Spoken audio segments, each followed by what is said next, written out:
नमस्कार। आज हम बीए पार्ट फर्स्ट पेपर प्रथम प्रश्न पत्र और टॉपिक मुगलकालीन व्यापार एवं वाणिज्य इस पर अपन बात करेंगे।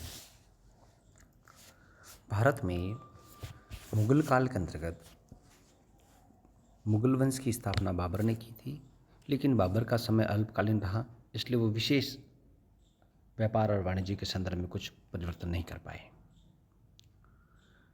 बाबर के बाद हुमायूं का जीवन संघर्षों में बीता। वह भी एक स्थायी आर्थिक व्यवस्था को परिमार्जित नहीं कर पाया। लेकिन परवर्ती शासकों में हम बीच में अफगान शासक शेरशाह सूरी का जिक्र कर सकते हैं, या फिर अकबर के शासनकाल में भू राजस्व व्यवस्था एवं आर्थिक स्थिति में काफ़ी कुछ परिवर्तन किया गया और कुछ नवीन आविष्कार भी किए गए। मुगल काल में आर्थिक को जो स्थिति थी उसमें व्यापार और वाणिज्य के संदर्भ में अगर मानते हैं तो व्यापार के संदर्भ में ऐसा माना जाता है कि मुगल काल में व्यापार तीन प्रकार से व्यापार होता था। नंबर 1 विदेशी व्यापार, नंबर 2 आंतरिक व्यापार और नंबर 3 अंतर्राज्यीय व्यापार। विदेशी व्यापार के अंतर्गत भारतीय उद्योग अपने आंतरिक व्यापार की बजाय अपने स्थल व समुद्री मार्ग द्वारा होने वाली विदेशी व्यापार के द्वारा अधिक पहचाने जाते थे। हम जब विदेशी व्यापार की बात करते हैं तो मुगल काल के अंतर्गत विदेशी व्यापार मुख्य रूप से यूरोपियों के आगमन से पहले ही भारत प्राचीन काल में पश्चिमी देशों के साथ विदेशी व्यापार करता था। 7वीं शताब्दी से विदेशी व्यापार के प्रमाण मिलते हैं। विदेशी व्यापार में मूल रूप से जो हमारे जो बंदरगाह थे उन बंदरगाहों से कुछ महत्वपूर्ण वस्तुओं का निर्यात किया जाता था।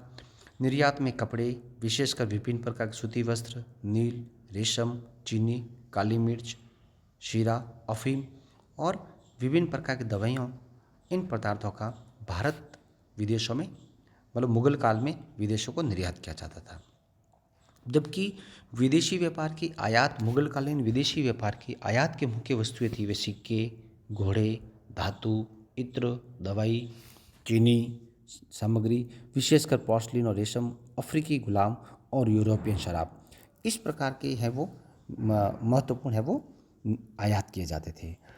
मुगल काल में व्यापार के विकास के कुछ महत्वपूर्ण कारण थे। उसमें नंबर 1 मुगलों के समय राजनीतिक आर्थिक एकीकरण और कानून व्यवस्था की स्थापना, नंबर 2 यातायात और संचार का विकास, नंबर 3 मुगलों द्वारा मुद्रा पर आधारित अर्थव्यवस्था का विकास और नंबर 4 यूरोपीय व्यापारियों का 17वीं सदी से आगमन और यूरोपीय व्यापार का विकास। ये कुछ ऐसे तत्व थे जिसके कारण मुगल काल में व्यापार एवं वाणिज्य का बढ़ावा मिला। अब हम बात करते हैं आंतरिक व्यापार की।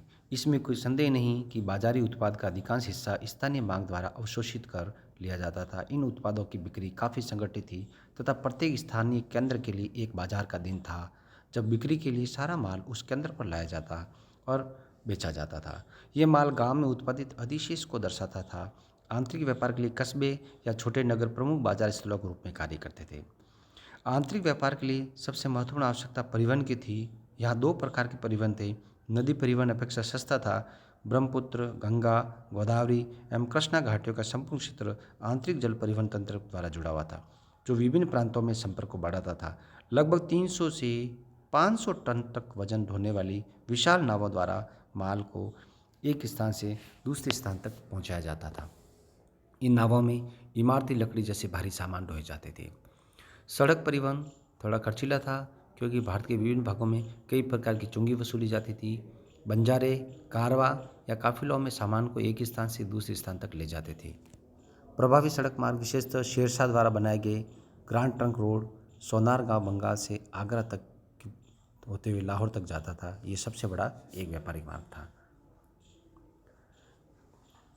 उस समय में विभिन्न प्रकार के सिक्कों के भी हमें प्रमाण मिलते हैं। शेरशाह कालीन सिक्के जो सूर सिक्कों के नाम से प्रसिद्ध थे, मुगल कालीन सिक्के थे। अकबर ने भी इलाही सिक्कों का और अलग अलग सिक्कों का निर्माण कराया। कुछ शासकों ने टकसालों का भी निर्माण कराया।